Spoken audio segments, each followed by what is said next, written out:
Hello, everyone. I'm Bill Roggio. I'm a senior fellow at Foundation for Defense of Democracies and editor of FDD's Long War Journal. And this is Generation Jihad, the podcast that covers what used to be known as the War on Terror, or what we call the Long War. The U.S. was eager to end the endless wars, but the jihadists get a vote, and they're still fighting to this day. Today, we're going to discuss a little bit of that. Some recent events in Somalia and Mali. Our guests today are Caleb Weiss, a senior analyst at the Bridgeway Foundation and longtime contributor to FDD's Long War Journal. And also a pleasure to welcome Andrew Tobin. This will be his first appearance on the show. He's one of our contributors at the Long War Journal. And if you're not aware of Andrew, but you followed our coverage of Afghanistan last summer, Andrew was instrumental in helping me keep that map updated, getting the assessments. Caleb played a big part in the past doing this as well. So I want to thank you two gentlemen for all your work over the years, for helping the Long War Journal be what it is. Say hello, everyone. So thanks for having me back. It's good to be back. And I just want to say Andrew was definitely the real MVP over the summer, keeping everything on track and able for us to do what we did. Yeah, it was really important. Thanks again, Andrew. That was great work. Yep, thanks for having me here. It's the first podcast, hopefully not the last, but I really appreciate working with both of you. I've learned so much already. No, it's been fantastic to work with, and we're happy to help. Today we're gonna start off, or right now we're gonna start off with Somalia. There's been a string of high profile attacks in the capital Mogadishu over the past month, particularly and two just this week. But before we get to that, in the wider context of Somalia and Shabaab, which is Al Qaeda's branch in Africa, in East Africa, particularly, very active in Somalia. We're going to discuss the upcoming elections, because there's all of these attacks. Everything is in the context of Shabaab's efforts to take control of Somalia, southern and central Somalia, as it did well over a decade ago. And the elections are one of the things that jihadist groups like to thwart. So, Andrew, tell us a little bit about the current elections in Somalia. Just give us a brief overview of what has been going on here. Sure. So the main point to note here is that the Somali elections have been delayed, and then delayed again, as there's continued disputes between the president, commonly known as Farmajo, and the prime minister Roble, and their political parties. So to take a step back and look at kind of Somalia's electoral system, or governmental system, it has a very complex parliamentary system in which the state legislatures and clan delegates, who are typically the clan elders, pick the lawmakers for the national parliament. These MPs in the lower house then go on to choose the president. So there's really a lot of weight placed on these parliamentary elections, which is why they're the real focal point for every major political actor in Somalia, whether they're legitimate government actors or even al-Shabaab. So the original elections were scheduled to take place back in February of 2021, so February of last year. However, the date came and went, and no votes took place. So according to his opponents, this left President Farmajo as an illegitimate president without a mandate. And this sparked electorally driven protests in Mogadishu that really engulfed the capital city. So violence really spread from these protests as candidate security details, armed individuals, and even government forces engaged in firefights with one another. And troops took up defensive positions at various points in the city, which really led many to believe that this could be the reemergence or the resurgence of civil war over Mogadishu. Throughout the next year, these elections have been scheduled and rescheduled multiple times, as politicians on all sides are accusing each other of manipulating the elections or paying off the clan elders in order to benefit their party. So in April, violence struck Mogadishu once again, as Farmajo attempted to extend his term by another 2 years.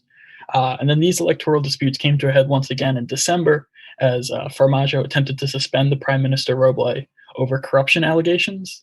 And this ultimately stemmed from attempts from Farmajo to consolidate his political base and sideline a rival in order to benefit his party in the upcoming election.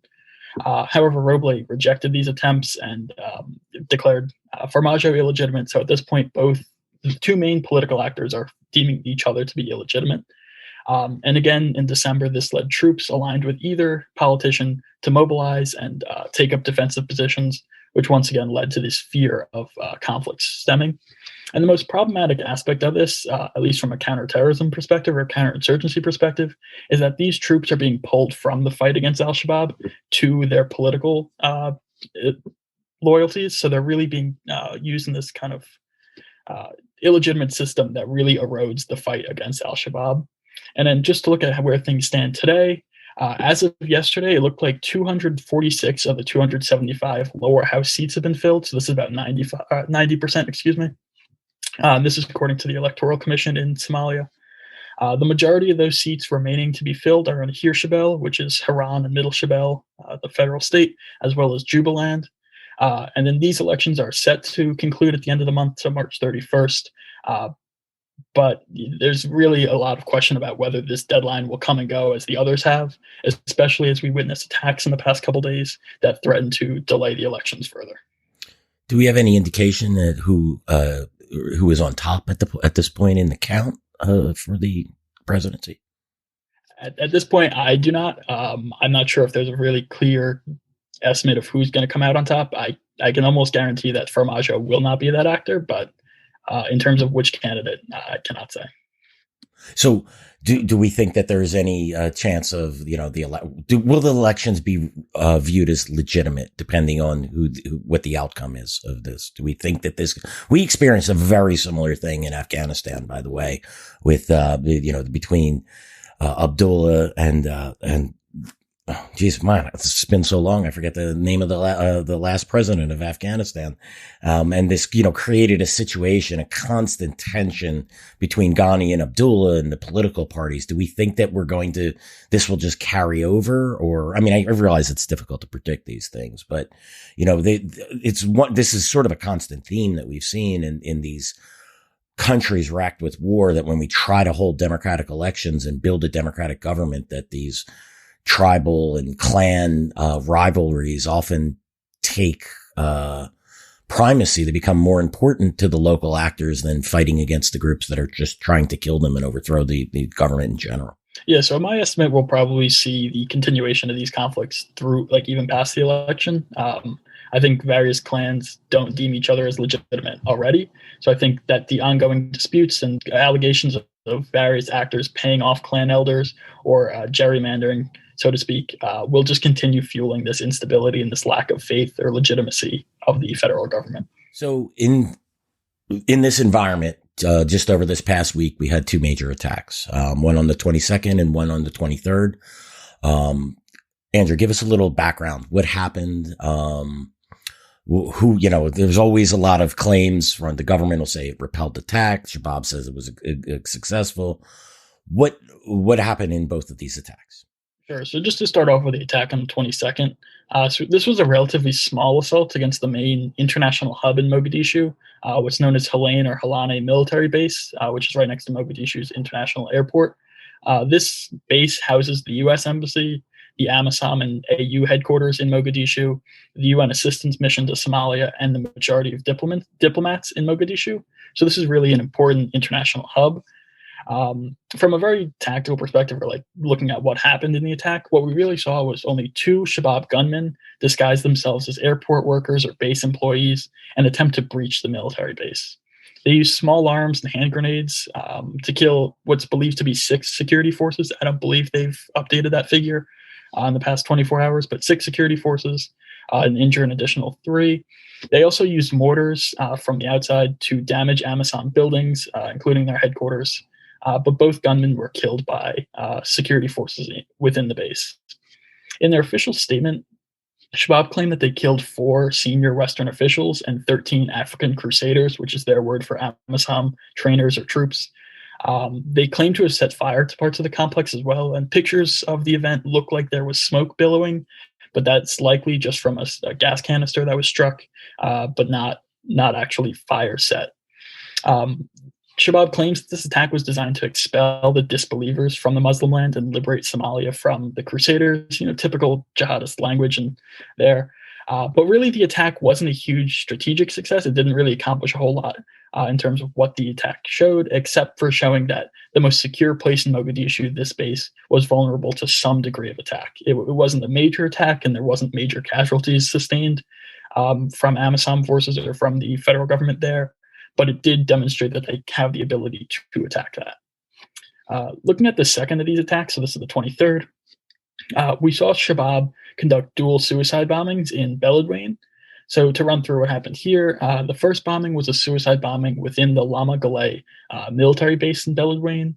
This base is home to the Hirshabelle Regional Presidential Palace, which was being used as a polling site for the ongoing parliamentary elections. Witnesses described the bomber run up to a Somali legislator named Amina Mohammed Abdi, embrace her, and then detonate his explosive device. And then as military vehicles brought the victims of this first bombing to the main hospital in Beledweyne, Shabaab detonated a second device, a vehicle-based IED, just outside the hospital. Reports estimate that these bombings killed a total of 48 people, including Amina Mohammed Abdi, who was running for re-election, as well as another parliamentary candidate. Mohammed, so this parliamentarian who was killed, was described as a fearless critic of the sitting government and an advocate for Ikram Talil, who was a female intelligence officer who was disappeared in 2021, and her disappearance, as well as Mohammed's critique of her disappearance, contributed to these disputes between Roble and Formaggio that we saw throughout this past year. Yeah, just to step in here for a little bit, I think the NISA thing is really kind of, I wouldn't say it's like the major or the main thing at play here for why there's so much government infighting. I think you nailed that on the head of, this tribal or clan infighting, as well as like the political disputes between Formaggio and Roble. But the NISA thing, I think, really needs to be stated here that it's also, subject to clanism. It's also subject to being, the will of, whatever political persons in power who's using it. In this case, it's Formaggio and his right-hand man, Fahad Yassin. Fahad Yassin is, former NISA chief or deputy chief or whatever, high-ranking NISA official, but he was removed and now he's an advisor to Formaggio. But he has been super critical at politicizing NISA, especially making certain NISA, foreign-trained NISA units at that, pretty much the military arm of Formaggio and himself.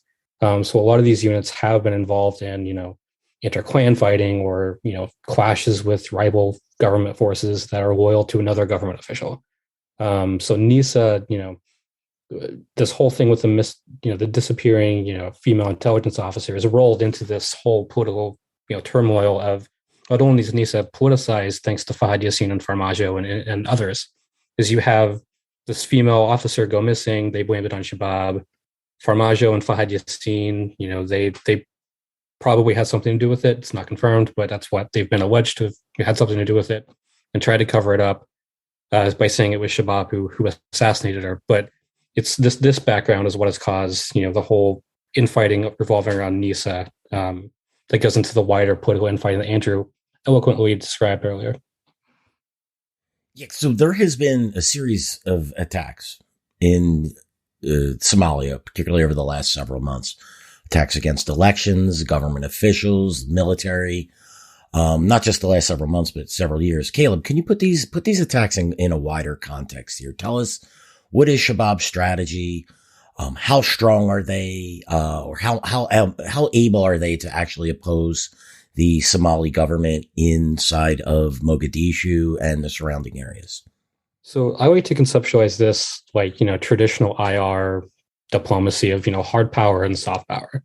The hard power being their, actual physical attacks against polling stations, what they did, earlier this week in Beledweyne, when they assassinated, governors in Puntland and tried to assassinate the governor of Bay last year.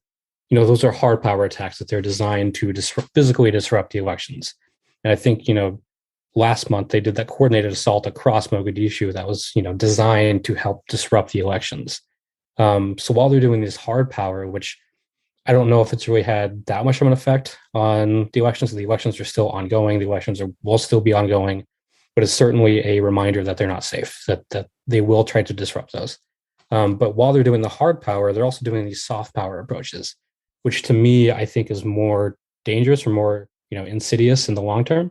And by soft power, what I mean is they are doing these, clan councils with various clans across central and southern Somalia with, clan elders, and basically sitting them down and being like, hey, if you don't participate in these elections, if you get your people to not participate in these elections, because, as Andrew, alluded to earlier, the complex system of Somalia's, election system is that the clan elders, indirectly, vote for these delegates. So really the clan elders, however many tens of thousands of them, have sort of significant power over Somalia's, parliament. So Shabaab will sit these guys down and be like, hey, if you don't support this, we'll forgive you. We'll give an amnesty to you and your people. We'll try not to attack you. We will give you certain things in return. Don't support it. And there's been several clans. Again, this is propaganda. This is what Shabaab is saying. I don't know what's actually happening on the ground, but certainly in terms of their local propaganda, there's a lot of these clan councils that they're being promoted online. Of look at this clan, they agreed to not participate. Look at this other clan, they agreed not to participate. And then you see these large gatherings of dozens of clan elders at these meetings. How many of those elders represent whatever percentage of the overall clan elders of Somalia, I don't know, but it's certainly a large amount that they're showing. And to me, that is more dangerous than the hard power. The hard power, it's going to kill a lot of people, and that's always terrible. But it's the soft power is me the more political long game that Shabaab is playing, and they have been playing for a long time. There's a reason we refer to Shabaab as the Taliban of Africa, and Caleb and Andrew just laid this out perfectly. As the Taliban was working to militarily take over the country, it whittled away behind the scenes with the various tribal elders and pried away government officials and even elements of the military and police in its march. It was the soft and the hard power mixed in. It's a very effective strategy that Shabaab is executing. Shabaab has a long game. I'm Bill Roggio. This is Generation Jihad. Today our guests are Caleb Weiss. He's a senior analyst at the Bridgeway Foundation and a longtime contributor to the Long War Journal, and Andrew Tobin. He's also a contributor to the Long War Journal. So next, let's take a look. What are the future implications here? For what Shabaab is doing? Will we see Shabaab continue down this path? Will it innovate in any further ways? Can we expect an increase of violence? To talk a little bit more about that, Caleb.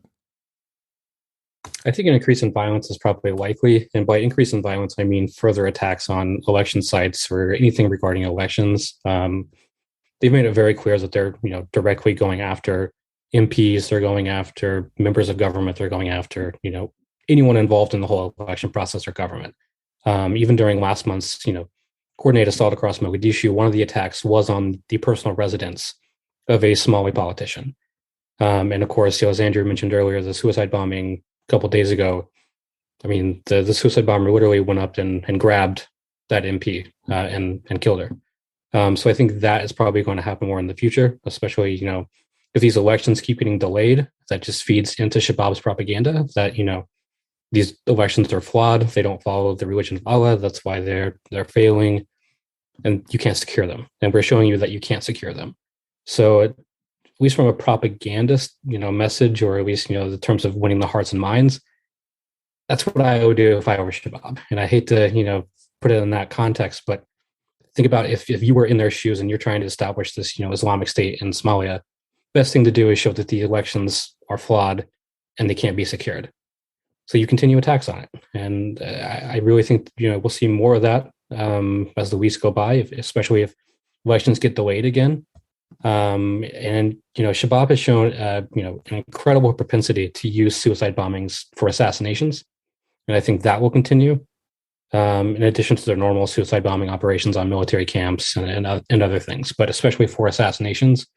They have done that, they perfected that method almost. A lot of the assassinations they've done over the past few years have been the result of suicide bombings.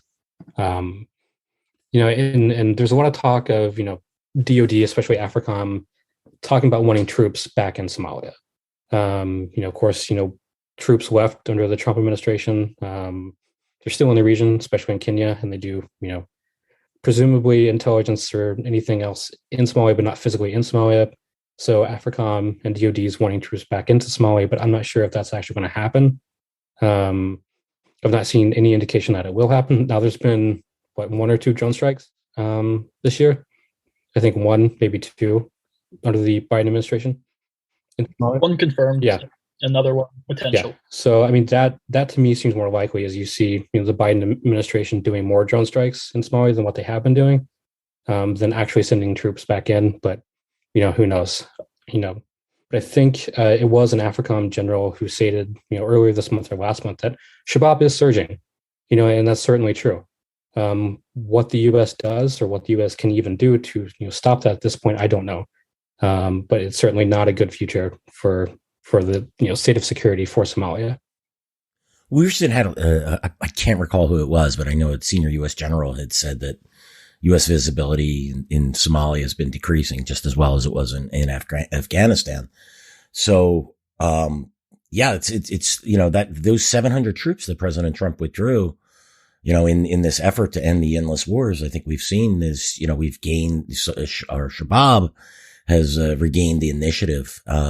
Do we have, Caleb, a couple of years ago, we had a general, I believe it was the head of AFRICOM, who had said that Shabaab controlled about 25% of the country. Do we have any understanding? Do you think that situation's improved since then, gotten worse? Do you have any rough estimate? And I'm not holding you to this. I realize you probably don't have a number, but what do you think? What do you think? Is Shabaab improving its territorial control in southern and central Africa? I say this all the time. I say it to you all the time. That number is way too low. 25% is way too low. You look at their overall operations and how many people Shabaab actually has and what they're doing, not only the hard power attacks, but the soft power stuff, their social services, their infrastructure, their clan-based politics stuff. The amount of territory they control, and again, I need the caveat, control here means influence or physically control, is way over 25%. I personally think it's closer to 40, maybe even higher, maybe a little lower, but 40 seems more likely to me, just given how much they do across southern Somalia and now even in central Somalia. And central Somalia has been a concerted effort by Shabaab for the past year or two to really expand there. So 25% is definitely too low at this point. Yeah, it is an old number, and pretty sure. And you have to be careful of what you mean by control. And I think you know that better than anyone, especially when you try to do Afghanistan. Of control does not. I don't necessarily mean that they are physically holding all this ground. Now they are in some cases, but for the most cases, they're probably influencing it more so than the Somali government. Which, in my book, that would mean Shabaab controls effectively that territory. Yeah, let me give an example of that in Afghanistan. I just remember there was one district I believe it was in Jawzjan province, and the Shabaab, right? The Taliban was dictating to the teachers what to teach in school, collecting taxes, doing everything but overtly showing control, collecting teachers' salaries, all these things. And at some point you look at this and you're like, that's soft control, but everyone in that district, it was clear, knew who ran the show. They may not have marched the military out into the district center, but guess what? Once the Taliban began their offensive, it was one of the first districts to flip. So that's what, there's a lot of subjectivity to the question of control and, right. I mean, when we throw this at you, even in some areas of Mogadishu, the civilians are paying 2 levels of taxes. They're paying taxes to the federal government and to Shabaab. I mean, Shabaab's probably not physically controlling those areas, but they're still levying taxes. So what does that mean? How does that factor in? I don't have the answer, but it's something that we need to think about. Yeah. It's a level of influence. Is it contested? Then there's military side, there's the soft power side or the political side. Very difficult. But I think we all know, at least with Afghanistan, it all. Tom made a joke, and none of this is funny, but if we didn't have dark humor, we'd have none. I want to say it was about 6 months before Afghanistan collapsed. I'm updating the map, Andrew and I, and Tom sends me over an image and he's like, "Hey, Bill, I got a new picture of the map of Afghanistan." It was just all white with the Taliban emblem flag, and it's like, you could tell where this thing was going. But, there's just, it is a very complicated, issue. Whether we call it controlled, contested, influence, we know that these groups have a presence and are influencing events often far greater than what people perceive. So we're going to move on to our last subject here in Mali. There's been some recent developments, particularly in northern Mali. This is a country that is racked with jihadist insurgencies. There's been a coup there, a bit political instability. I think you could put Mali and you could put Somalia on each side of the coin and flip it and figure out which becomes the next jihadist emirate. But Caleb, there's been happenings going on in the, particularly up in the north, with the Islamic State. Can you, give us a little detail on that? Yeah, absolutely. And this is one of those cases where I wish that, we could throw a map up for viewers, because this is going to be, for listeners, this is going to be pretty, in the weeds when I'm trying to keep it, pretty above board here. But in Mali's extreme north, you have the Manaka region, which Manaka is like kind of, it's a desert region. It borders, Algeria and Niger. But especially along the Nigerian border, this is where a lot of massacres have been taking place over the last month. And these are brutal, nasty massacres. I think the latest estimate, and this is coming from Tuareg activists and journalists in the area, is roughly around 400 civilians have been murdered since March 8th. And really, this is another spat, in this long-standing conflict between particularly two nominally pro-government Tuareg militias in Mali's north. The movement for the Salvation of Azawad, MSA, and the Imgad Tuareg and Allied Self-Defense Movement, or GADIA. These two have primarily been France's and Mali's, CT partner in that area for the past several years. Although support for them has dwindled in the past, more recent 2 to 3 years, especially from France. But these two Tuareg groups have been, going back and forth between battling and, doing their own massacres against, communities that support the Islamic State. These two groups in the Islamic State fought a vicious war in 2018. There's been sporadic clashes between the two since then. But really earlier this month, the Islamic State assassinated a senior officer of the MSA. A few days later, the MSA went and attacked the Islamic State, killed 8 of their fighters, which prompted the Islamic State to return in kind. And what the Islamic State did is on March 8th, they went back to the village where they assassinated that officer and murdered roughly 176 civilians. Yeah, like just an insane amount of people. And since March 8th, there's just been a vicious cycle of violence between those two Tuareg groups and the Islamic State. But really the main victims are, members of what's called the Doasak. The Doasak are ethnic group in northern Mali, especially in that border region between Mali and Niger. They're often lumped together with Tuareg, but they're actually a separate group to the Tuareg. But regardless of that, the Doasak are this community that's essentially being massacred by the Islamic State. And they're doing that not necessarily because of their ethnicity. There are Doasak members of the Islamic State, but primarily because MSA and GADIA are kind of like the protection forces for those people, especially in that specific area. So by targeting those civilians, you're targeting really the heart of those two groups and their whole MO for what they're doing in that area. I think there's been 7 or 8, maybe even more villages hit since March 8th. Massacres of 40 people, 76 people in one, 15 in another, 20 in another. And you round it all up, and it is over 400 people have been killed since March 8th. And again, just a cycle of violence between the ongoing local conflict between the Islamic State and these two Tuareg groups. However, this gets into larger geopolitical questions of, France is leaving, and France, they tried to help the MSA and GADI in 2018 in their war with the Islamic State, which also saw rounds of vicious massacres like this, again, primarily against the Doasak, that France didn't really get a hold of. They tried, they did airstrikes, they helped support the MSA and GADIA with intelligence and stuff, but still those massacres still happened. And now they're leaving. And in this round of violence, Mali tried to step in. Mali conducted airstrikes in support of MSA, but that's Malian airstrikes. It's not necessarily to the same degree of scale as what France could do. So my question is, if France could barely contain the 2018 massacre, how is Mali going to fare today? Especially if these massacres continue and there's no indication that they're stopping.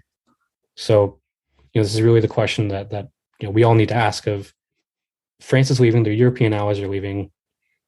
Will more stuff like this happen in the future? And sadly, I think yes. And I don't know what or who is there to even make a concerted effort to try to stop this.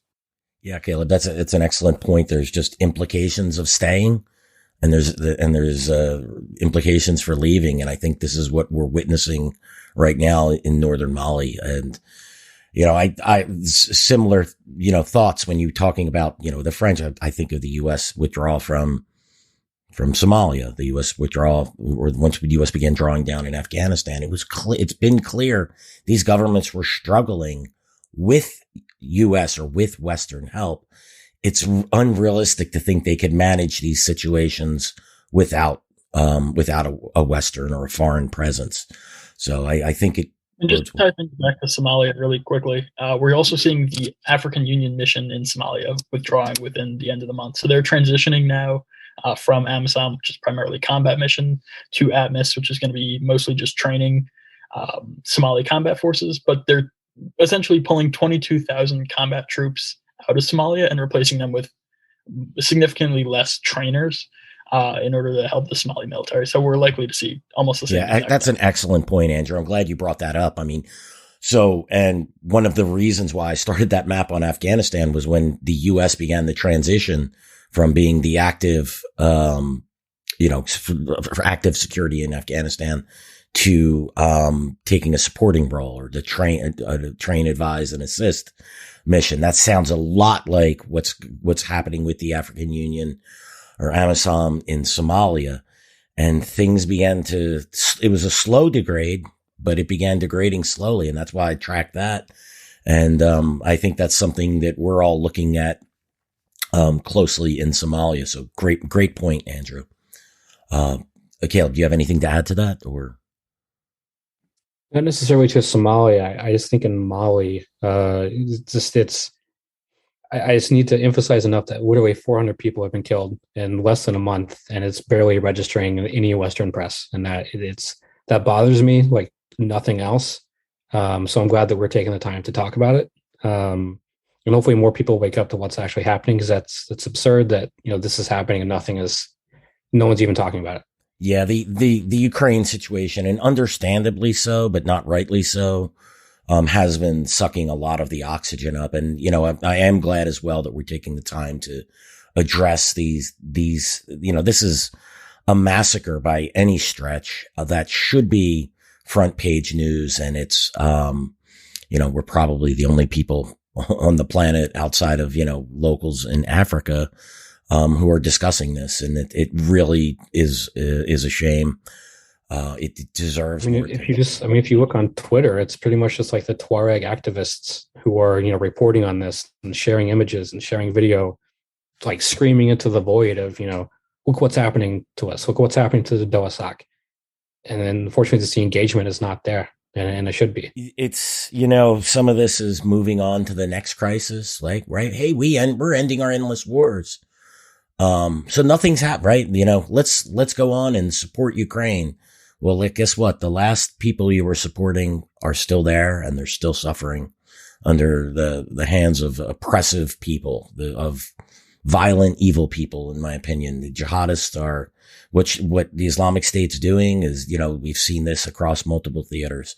Tell us, Caleb, a little bit about the Islamic State's propaganda. How are they trying to spin these massacres in northern Mali? What are they saying about it? What's their messaging? It was such a good segue talking about violent, evil people into this, because it ties directly into their propaganda. Their propaganda is basically just saying they're targeting MSA. They're just saying, they're targeting this apostate militia. We're going after the militants, making no mention that, the primary targets are civilians. Yeah, like they've definitely clashed with MSA. A lot of the MSA itself has reported that a lot of clashes with the Islamic State in that area over the last month. But it exclusively focus on the military element of it is completely omitting all the violent, terrible stuff they're doing to civilians, and that's for a reason. By omitting that, they could go down this ideologically or religiously, more viable target to them and their supporters of justifying it. By coming out and saying, we're killing civilians, it makes it a little harder to say, to rationalize it even to their supporters. They could say that they're, apostates, they could say they're infidel or whatever, but at the end of the day, they're civilians. By saying that, we're only targeting the military, there's a little more leeway for them ideologically and religiously, which I think is complete, bullshit, that they're just completely, I don't know, they're masquerading as like, this, virtuous group combating, an apostate military, but no, they're actually killing civilians. Yeah, it's classic jihadist rhetoric. I think we've seen this time and time again, they'll make whatever excuses they need. Well, it's unfortunately another downer episode of Generation Jihad, but there's often not a lot too good to talk about in these situations.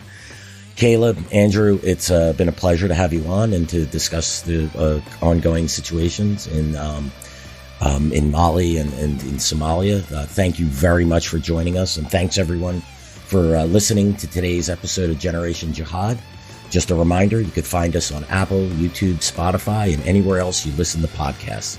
Make sure you subscribe and leave us a review, preferably a positive one. Thanks again, and we'll see you all again soon.